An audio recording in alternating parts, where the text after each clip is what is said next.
Now, I don't care what anybody says. I am so excited for the World Cup in America. I'm just so eager to see, America's version of this massive tournament, because every single World Cup is unique in its own way. How the opening ceremony is done, the culture there in the country, and I'm just buzzing for it. But I'm not sure what kind of stadiums exist in America. Like, are they going to be, I imagine they're going to be really, really good, but like, how good are we talking?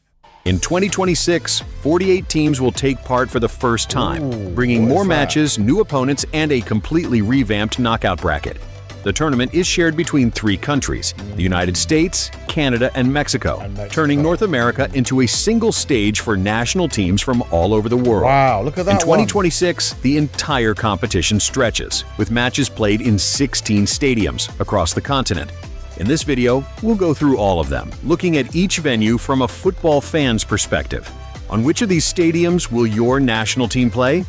Wow, it's literally all over North America. This is going to be fun. Let's find out. StadiumDB.com presents FIFA World Cup 2026 Stadiums, Canada, Mexico, USA. With all groups drawn and the full match schedule confirmed, check out our tournament hub. The link is in the video description. You'll find everything you need about the World Cup, plus a clear guide to buying tickets. The only thing though, the tickets I've seen are really expensive, man. I really hope they've released like a cheaper batch. Like some of the tickets I saw were like $5,000, $10,000, just for like a group game. Thanks to our partnership with a trusted ticketing platform, you can secure your seat without relying on the lottery. If certainty matters to you, explore the ticket links. They may be pricey, but some matches can still be found for under $200 if you act fast. Really?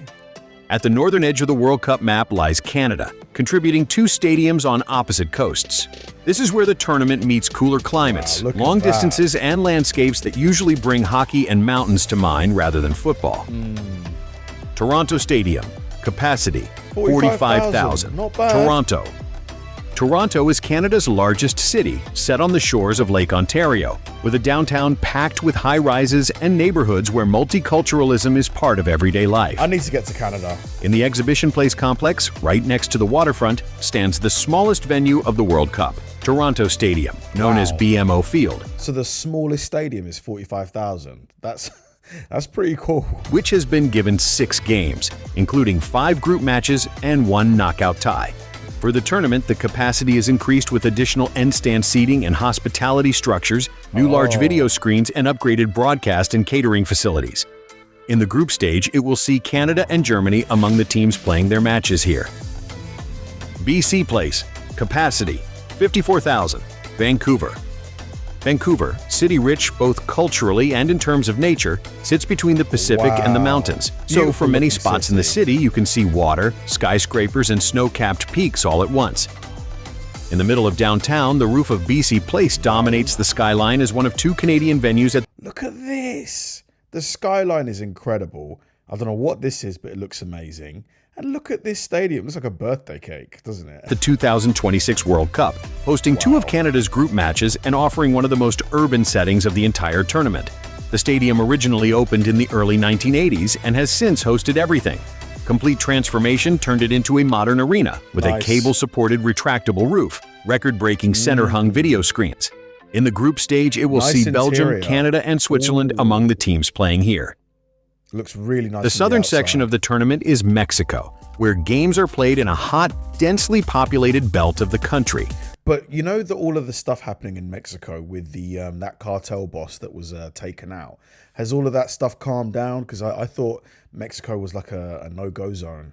It is the only host that has already staged 2 full World Cups. So football here blends into everyday city life, street noise, and a festival atmosphere in the stands. Nice. Estadio Guadalajara, capacity 48,000, Guadalajara. Zapopan is a satellite city on the edge of the Guadalajara metro area, where it blends traditional charm with colorful streets, ornate churches, famous tequila distilleries, and the sound of mariachi. In this setting, Estadio Guadalajara takes on World Cup duties as one of Mexico's 3 venues, hosting 4 group stage matches. Its artificial hillside profile, with a grass-covered berm wrapping the back of the stands, makes the stadium look like another green hill, while the Wow, look at this. This like the grass on the outside of it. This is the most unique stadium I've ever seen, I think. The red bowl of seating and the light, cloud-like roof resting on slender supports give it a volcanic feel. On the pitch, one of the standout fixtures here will be Uruguay versus Spain in the group stage. This and the remaining matches will be watched by fans seated on two-tiered red stands. Estadio Monterrey, capacity 53,500. Monterrey. Monterrey is the industrial capital of northern Mexico, framed by rugged Sierra Madre and known for its mix of glass towers, factories, and colorful neighborhoods, plus a strong food scene. Here, Estadio Monterrey serves as one of the 3 Mexican venues at the World Cup, taking 3 group matches and 1 round of 32 game. Beautiful stadium. This wavy look it's got with these like ridges cut into it. Stunning. And look at the surrounding. Its metallic shell, inspired by the region's steel and brewing industries, wraps a steep bowl of stands with 2 main tiers, hundreds of corporate boxes, and a slightly lower south stand that opens a postcard view toward the mountains, earning the arena the nickname Steel Giant. The facade is punctured with gill-like openings that ventilate and light the concourses by day and glow after dark, and in the group stage it will see teams such as South Africa and Japan among those playing here. Mexico City Stadium, capacity 83,000. Mexico City. Big. Mexico City is the country's capital and one of the biggest cities in the world. A high-altitude megacity where endless districts, traffic, and pre-Hispanic history meets modern Latin American urban life. In the southern part of this giant metropolis, the legendary Estadio Azteca remains one of 3 Mexican venues at the World Cup, hosting group games featuring the hosts and knockout stage matches, and standing as one of the very few stadiums on the planet to have staged World Cup finals in different eras. Wow. Ahead of the tournament, wow, I mean, the interior is a lot more modern looking than the exterior. I'll say that. The exterior, you can tell it's quite dated compared to the previous one in Guadalajara, but this interior is beautiful. the stadium is undergoing the largest upgrade in its history. In the group stage, it will stage the opening match between Mexico and South Africa. The core of the puzzle is the United States, taking on the majority of the games at this record-breaking World Cup. 11 stadiums spread across a huge country mean multiple time zones, wildly different climates, and the feeling that the tournament is constantly traveling from coast to coast. Yeah, how's that going to happen though? Because I mean, the time zones, so like the games in LA, for example, if a game kicks off at like 7 p.m. in LA, that's like 3 in the morning in the UK. It's going to be really hard to watch the West Coast games. Miami Stadium, capacity 65,000. Miami. Miami is one of the most recognizable U.S. cities, a coastal metropolis of palm trees, beaches, and a humid tropical climate where sport mixes naturally with a holiday vibe. Looks amazing. In the northern part of the metro area, in Miami Gardens, Miami Stadium, better known as Hard Rock Stadium, hosts 4 group games, a round of 32 match, a quarterfinal, and the third-place playoff. Looks beautiful. Originally built as a multi-purpose bowl with characteristic spiral ramps in the corners and later reshaped by major renovations, it now has a bold rectangular roof supported by 4 tall corner masts, huge video screens, and a tighter football layout that brings fans closer to the action. In the group stage, it will welcome heavyweights such as Brazil, Uruguay, and Portugal, potentially with Cristiano Ronaldo on the pitch. Boston Stadium, capacity 65,000. Boston. Boston is a cultural and historical hub of the U.S. East Coast, with neighborhoods that remember the Revolutionary War, leafy New England suburbs, and a coastline. Boston Stadium hosts 5 group matches, a round of 32 tie, and a quarterfinal, with its lighthouse-style tower and arched video board over the north end creating a kind of stadium gate. I'll say I'm impressed at the capacity of these stadiums so far. You know, so many stadiums in the 50,000, 60,000 mark. Like here in England, I think there's only maybe 5 or so stadiums that are over like 50,000. I don't think there's that many. 3 main tiers of seating wrap around most of the pitch, with business clubs and private suites built into the structure. And on World Cup nights, special rail services and highways pull fans in from both big cities. In the group stage, potential headline fixtures here include clashes like Mbappe versus Holland or high-profile meetings featuring Morocco and England. Wow, France are playing Norway at this stadium. Seattle Stadium, capacity 69,000. Seattle. Seattle lies between water and mountains, with its downtown squeezed between Elliott Bay, lakes and green hills, ferries, coffee culture, and views towards Mount Rainier.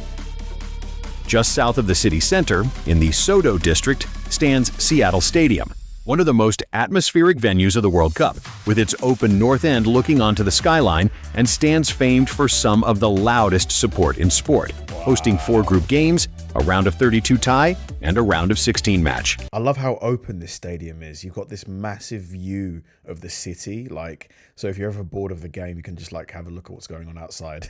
Most of the seats run along the sides of the pitch under 2 long arch-supported roofs, while brick-clad facades, steep upper tiers, and flexible capacity make it feel both like a downtown arena and a classic football wall when Belgium and Mohamed Salah's Egypt play their matches here. Ooh.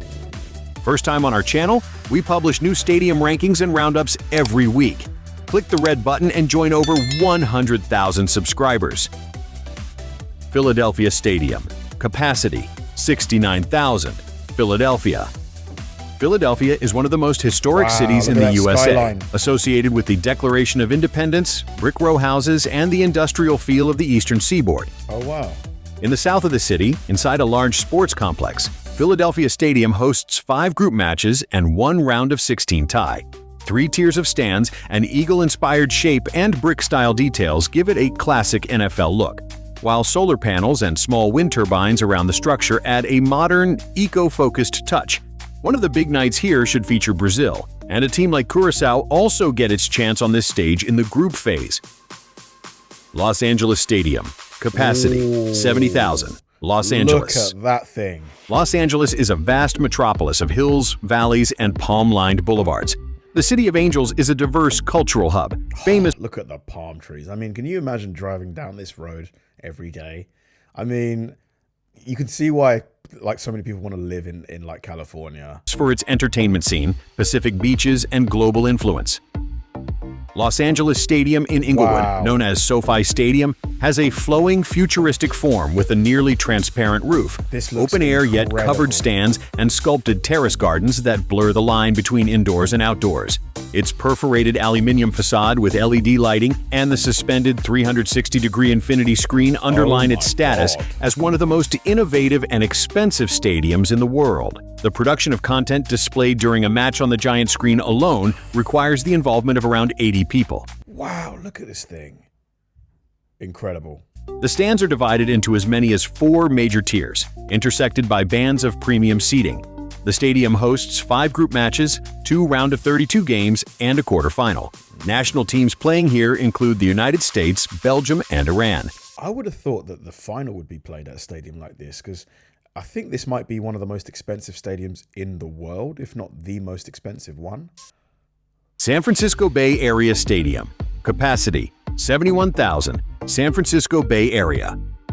San Francisco is a bayfront metropolis framed by hills and ocean views.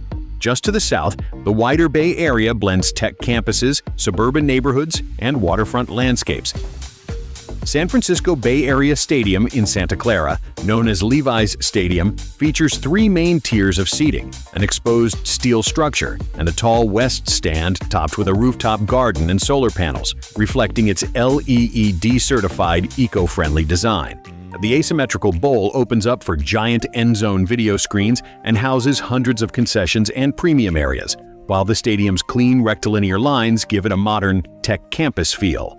San Francisco Bay Area Stadium, staging 5 group fixtures and 1 round of 32 tie, and national teams playing here include Jordan and Algeria.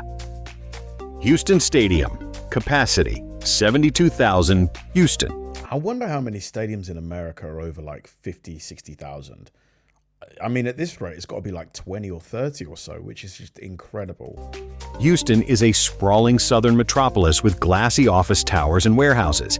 It is a city of NASA mission control, big flavor Tex-Mex and barbecue, and trademark Southern hospitality. Houston Stadium, known commercially as NRG Stadium, features a natural grass pitch, steep multi-tiered stands, and one of the NFL's first fully retractable roofs. whose twin Nice. 206-meter trusses allow the panels to glide over the field in minutes. Massive end-zone video boards, extensive premium seating, and a flexible bowl that regularly hosts football, rodeo, and concerts make it a true multi-purpose arena adapted to the Gulf Coast climate. Houston Stadium, welcoming 5 looks group good on the matches inside plus too. round of 32 and round of 16 ties, includes national teams like Mexico, Portugal, and Cape Verde.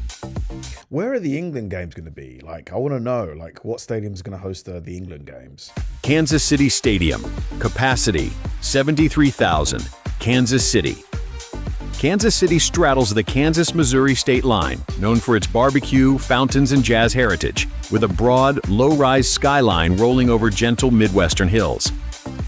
Kansas City Stadium, better known as Arrowhead Stadium, is an open, red-seated elliptical bowl with cutout corners for its distinctive oval video boards, steep 3-tier stands, and no roof, with lighting arrays perched high above the sidelines. Its symmetrical wraparound seating and an enclosed feel help trap sound, making it one of the loudest stadiums in the world, and a cauldron-like venue for World Cup matches.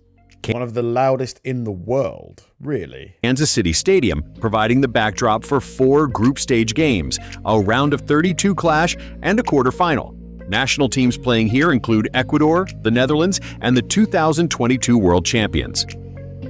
Atlanta Stadium, capacity 75,000. Look at Atlanta. this one. Atlanta is the capital of Georgia. The city blends Southern hospitality with big city energy, from world-class museums to comfort food staples like fried chicken and peach cobbler. Atlanta Stadium, Unreal. This is my favorite so far. Either this or the SoFi or the one in Guadalajara. Just look at the angles on this. This looks incredible. known as Mercedes-Benz Stadium, is a futuristic arena with a retractable 8-panel roof inspired by a camera aperture, a vast glass facade opening views of the skyline, and a circular halo LED video board suspended around the roof opening. 2 main seating tiers split by premium balconies wrap tightly around the field, while its sustainable design, distinctive angular exterior, and flexible configuration make it one of the World Cup's architectural showpieces. Atlanta Stadium rounding it off with 5 group matches, a round of 32 tie, a round of 16 game, and a blockbuster semifinal. Nice. National teams playing here include the reigning European champions Spain and Uzbekistan. Wow, look at that. I mean, if this stadium ain't getting the final, which stadium's getting the final? New York, New Jersey Stadium. Capacity 82,500. New York, New Jersey. New York and New Jersey share one of the world's most iconic metropolitan skylines, where Manhattan's skyscrapers give way across the Hudson to New Jersey's sprawling suburbs, malls, and entertainment districts. New York, New Jersey Stadium in East Rutherford, known as MetLife Stadium, is a 3-tiered bowl with steep stands and a louvered facade that can light up in different colors, echoing the identities of its 2 NFL tenants and, during the World Cup, the colors of its host nations. I mean, it's big, but I don't like the exterior as much as I like the previous one, the one in Atlanta. Like, Players will be played under illuminated louvers, solar-powered lighting, giant HD video boards, and a dense, steep bowl originally built for the Giants and Jets.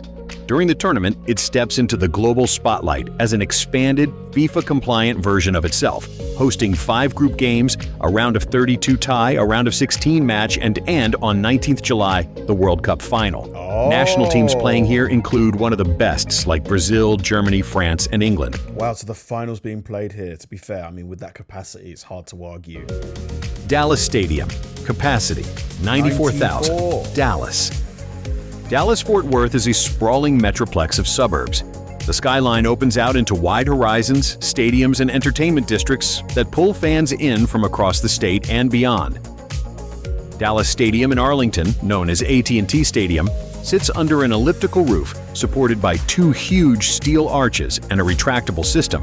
I mean, it's cool. It looks cooler than the New York, New Jersey one. Defo. With giant glass doors behind each goal that can transform it from a fully enclosed, air-conditioned arena Looks nicer into a at night. semi-open stadium. Inside, steep multi-tiered stands and a record-breaking HD video board hanging over the pitch create the feeling of a self-contained city under a roof, in true Texas style where everything is built to be bigger. During the World Cup, the stadium will host 9 matches, 5 group games, 2 round of 32 fixtures, 1 round of 16 tie, and a semifinal. Some of the top national teams playing here include the Netherlands, Argentina, Japan, and England, as well as Austria, Nice. Croatia, and Jordan. Who do you think will win the 2026? England. Super fun video. Really impressed at the caliber of stadiums in America. My favorite ones have to be the Atlanta Stadium, the Mercedes Atlanta Stadium, the SoFi Stadium in Inglewood, California, and the stadium in Guadalajara. That one for sure is just stunning. I'm really surprised though that the stadium in Vegas, I think it's called the Allegiant Stadium, the black one, very new stadium. I think it only got finished a few years ago.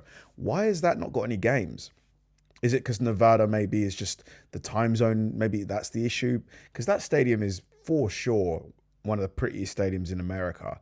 I wonder why that one wasn't on this list. Thanks for watching, guys. If you enjoyed the video, please like and subscribe, and check out the video I'm going to link right here. See you there.